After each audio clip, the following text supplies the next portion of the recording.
अस्सलाम वालेकुम। I hope you are all doing well. आज हमने एक्सरसाइज 4 स्टार्ट करनी है। एक्सरसाइज 4 का टाइटल है कोऑर्डिनेटर्स। ये एक ऐसी फिगर है जिसकी चार साइड्स होती हैं, तो फोर साइडेड कोई भी फिगर है उसको हम कोऑर्डिनेटर्स कहते हैं। अब उसकी जो लेंथ है साइड्स की, वो छोटी या ज्यादा बड़ी हो सकती है, इक्वल भी हो सकती है, नॉट इक्वल भी हो सकती है। फोर साइडेड फिगर को हम कोऑर्डिनेटर्स कहते हैं। अब इसकी आगे से सब टाइप्स हैं। अगर हम रेक्टेंगल की बात करते हैं तो रेक्टेंगल की ये जो ऑपोजिट साइड्स हैं ये इक्वल होती हैं। सिमिलरली ये दोनों साइड्स इक्वल होती हैं और इसके जो सारे एंगल होते हैं ये 90 डिग्री के होते हैं। एंड अगर हम स्केयर की बात करें तो स्केयर की सारी साइड्स बराबर होती हैं और सारे एंगल्स भी इक्वल होते हैं और वो सारे एंगल्स 90 के इक्वल होते हैं। ठीक है। सेम स्केयर एंड रेक्टेंगल पे हमारे पास कुछ फिगर्स हैं। इसको कहते हैं हम पैरेललोग्राम। पैरेललोग्राम में क्या होता है कि आमने सामने वाली दोनों साइड्स जो हैं वो पैरेलल होती हैं, इसीलिए इसको पैरेललोग्राम कहते हैं। ये दोनों पैरेलल होंगी एंड ऊपर एंड नीचे ये वाली दोनों साइड्स आपस में पैरेलल होंगी। इसको कहते हैं पैरेललोग्राम। एंड इसके ये जो ऑपोजिट एंगल्स हैं ये इक्वल होते हैं। ये बातें याद रखनी है, एक्सरसाइज में यूज होंगी। एंड दी नेक्स्ट हमारे पास रोम्बस आ गई। अगर हम स्केयर को थोड़ा सा टिल्ट करें तो हमारे पास ये रोम्बस बन जाती है। ठीक है। ओके। इस तरह से थोड़ा सा ये सही रोम्बस बन गई है। सपोज करिए लाइन सीधी है। ठीक है। ओके, तो इसकी जो आमने वाले सामने वाली साइड से ये भी पैरेलल है, ये एक दूसरे के पैरेलल होती हैं एंड सेम पैरेललोग्राम की तरह इसके जो ओपोजिट एंगल्स होते हैं ना वो इक्वल होते हैं। ये दोनों एंगल इक्वल होंगे एंड ये दोनों एंगल इक्वल होंगे। ठीक है। अब हम अपनी एक्सरसाइज 4 की तरफ आते हैं। सो एक्सरसाइज 4 करने से पहले बॉडी रेज कर लेते हैं हम। ओके। एक्सरसाइज 4 का क्वेश्चन नंबर 1 है। हमें एक ट्राइंगल गिवन है, सॉरी ट्राइंगल नहीं, स्क्वायर रेक्टेंगल गिवन है। सो इस रेक्टेंगल में कुछ एंगल्स नाउन है, कुछ अननाउन है। हमने जो अननाउन एंगल्स हैं वो फाइंड करने। This is 85, 45 and that's it. A, E, B, C and D. अब हमने इसमें फाइंड आउट क्या करना है? ए डी ई फाइंड करना है and second A E D find करना है। ठीक है। अब इनको पढ़ना भी मैंने आपको ऑलरेडी बताया हुआ है। ए डी ई मीन्स ए से डी की तरफ जाना है और फिर वहां से ई की तरफ वापस आना है। सो ए डी ई ये वाला एंगल बनता है। इसको अगर आप ए का नाम दे दें तो ए डी ई को हम ए कह सकते हैं, तो बार बार ए डी ई लिखने की बजाय हम ए लिख लेंगे अब। ठीक है। सिमिलरली हमें ए ई डी फाइंड करना है। तो ए ई एंड ये डी है तो ये वाला एंगल बन गया, इसको बी का नाम ले लें। सो हमने ए एंड बी ये वाले जो दो एंगल है ना ये फाइंड करने हैं। तो इनको फाइंड करने के लिए जो हमारी थोड़ी सी लॉजिक्स है पहले उनको यूज करेंगे हम।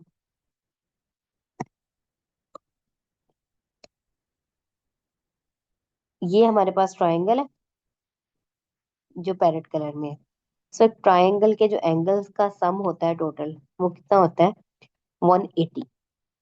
45 प्लस 85 प्लस, अब ये तीसरा एंगल हमें नहीं पता तो हम क्या लिख सकते हैं इसकी जगह? सी डी ई या ई डी सी लिख सकते हैं। डी को सेंटर में रखना है, ई डी सी। और इन तीनों का जो सम है दैट इज 180। और यहाँ से हमारे पास ई डी सी की वैल्यू आएगी 180 माइनस 45 माइनस 85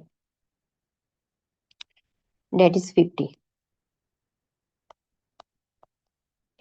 सो ई डी सी हमारे पास आ गया है 50। इधर मैं लिख देती हूँ, दिस इज 50 डिग्री, राइट। अब अगर आप ये वाली साइड देखें एंड ये वाली साइड देखें, मैंने अभी आपको बताया कि रेक्टेंगल के जितने भी एंगल्स होते हैं कोनों के वो 90 होते हैं। ये टोटल एंगल 90 है, मुझे ए फाइंड करना है और ये टोटल 90 है। तो मैं क्या करूंगी कि 90 में से अगर मैं 50 माइनस कर दूं तो मेरे पास ए आ जाएगा। So we can write A is equals to 90 minus 50। So A आ गया मेरे पास 40 डिग्री।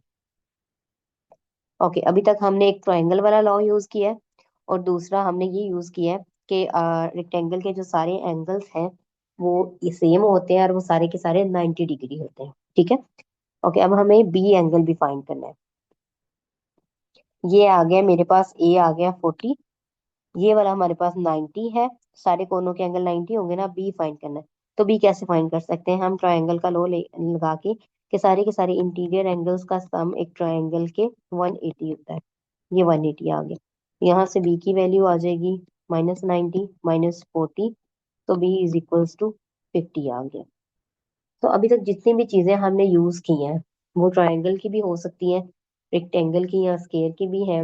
और हमने पिछली एक्सरसाइज में जो भी फार्मूलाज यूज किए हैं वो सारी इस एक्सरसाइज में यूज हो सकते हैं। सो अपने माइंड को थोड़ा अलर्ट रखना है आपने ये क्वेश्चंस करते हुए।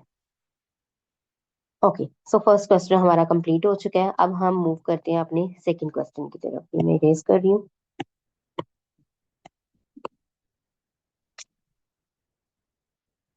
तो क्वेश्चन नंबर 2 में है मेरे पास, first of all diagram draw कर लेते हैं।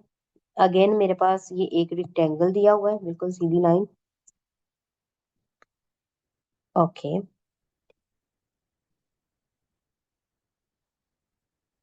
एक ही इसका एंगल गिवन है मेरे पास 51 degree and 68। A, E, B, C and D. Okay, हमने फाइंड क्या करना है इसमें? ए, ई, डी फाइंड करना है। एंड सेकंड क्वेश्चन है सी, ई एंड डी। अब ये जो एंगल फाइंड करने हैं ना, पहले इनको आप आइडेंटिफाई करें कि ये कौन से एंगल बनते हैं। ए, ई, डी। ए से ई की तरफ और फिर ऊपर डी की तरफ जाना है। तो ये ई वाला कोना बन गया, ये बन गया, तो इसको आप ए का नाम दे लें, दैट मीन्स कि ये ए है। And C, E, D. सी से नीचे की तरफ आए, ई की तरफ, सी, ई एंड डी, तो ये बन गया, इसको बी का नाम दे दें। ठीक है, ए एंड बी हमने फाइंड करना है।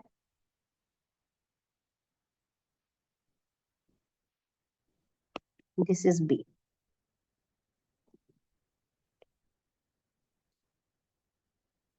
ओके, तो इसके लिए हम सबसे पहले क्या यूज करेंगे? सेम जो लास्ट क्वेश्चन में हमने कुछ लॉजिक्स यूज किए हैं वही करेंगे। सबसे पहले तो ये देखें, ये टोटल एंगल 90 है, एक 51 है, और दूसरा हमारे पास क्या है? सी, इसका नाम दे दें, दूसरा हम खुद से फाइंड कर सकते हैं। सो मेरे पास ये क्या आ जाएगा यहाँ से, सी इज इक्वल्स टू 90 -51, तो वो आ गया 39 डिग्री। सी की वैल्यू आ गई 39। ठीक है, सी निकल आया 39।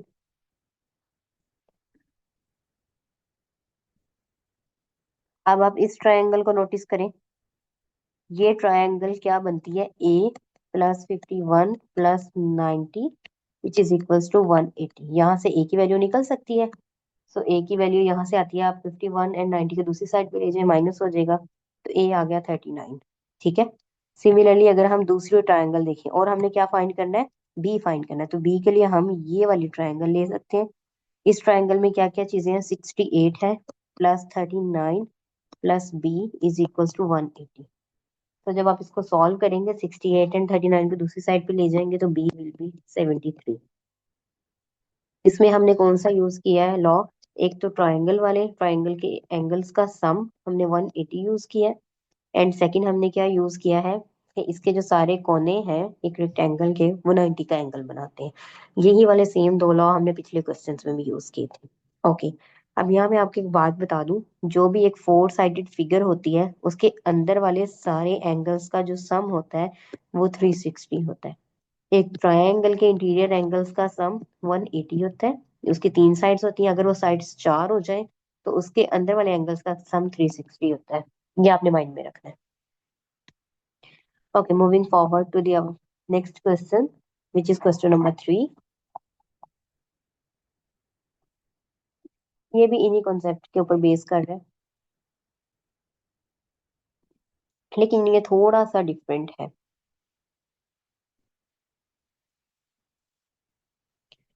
ओके, ये है इसका एक डायगोनल, ये बिल्कुल सीधा है। और ये इसका दूसरा डायगोनल। ठीक है। अब ये बात आपने नोटिस करनी है कि ये चार ट्रायंगल्स बन रही हैं। ये चारों की चारों ट्रायंगल्स जो हैं वो बिल्कुल एक जैसी हैं। इनकी दो साइड्स इक्वल है सबकी, और एक साइड इक्वल नहीं है। इसकी रीजन ये है कि अगर आप इसको ए, बी, सी एंड डी का नाम दे दें हम अपनी इसके कोनों को, एंड दिस इज ई, तो ए ई इक्वल होगा मेरे पास ई बी के भी, ई सी के भी। डेट मीन्स के ये जो लाइन है इस लाइन के इक्वल है, ये वाली लाइन भी सी लाइन के, ये सारी की सारी लाइंस इक्वल है। क्यों? क्योंकि ये एक रेक्टेंगल है। रेक्टेंगल को जब भी आप डायगोनल से इंटरसेक्ट करते हो तो उसके ये जो जैसे सर्कल का रेडियस होता है, सेम उसका ये जो हाफ डायगोनल है ये बाकी सारे हाफ डायगोनल्स के इक्वल आएगा। सो वी कैन से कि ये जितनी भी ये चार जो ट्रायंगल्स बन रही हैं ये सारी आइसोसेलेस ट्रायंगल है। डेट मीन्स उनकी जो दो साइड्स हैं वो इक्वल है। ओके। अब ये वाला कॉन्सेप्ट हम अपने क्वेश्चंस में यूज करेंगे, देन हम आगे मूव करेंगे। ओके, मैं ये दोबारा रेक्टेंगल बना देती हूँ।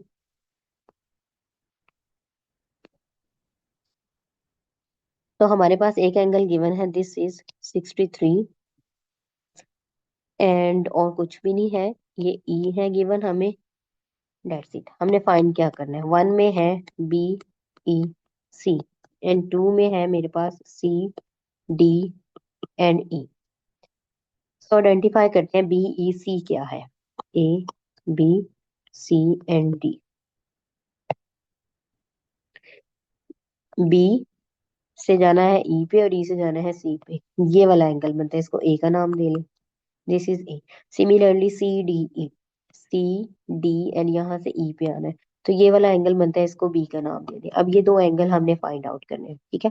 अब डायरेक्ट हम इस पे ट्रायंगल वाला लॉ नहीं लगा सकते, उसकी ये रीजन है कि हमें तीसरा एंगल नहीं पता, हमें दो एंगल नहीं पता, हमें जस्ट एक एक एंगल पता है इस पूरी ट्रायंगल में। ठीक है। तो अभी मैंने आपको बताया कि this is an isosceles triangle.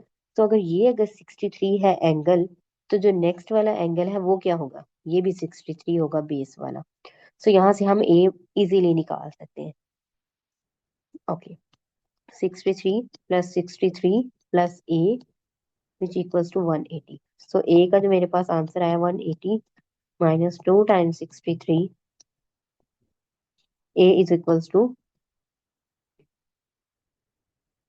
54।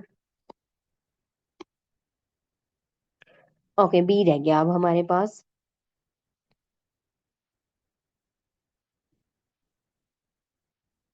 So B किसके इक्वल आएगा?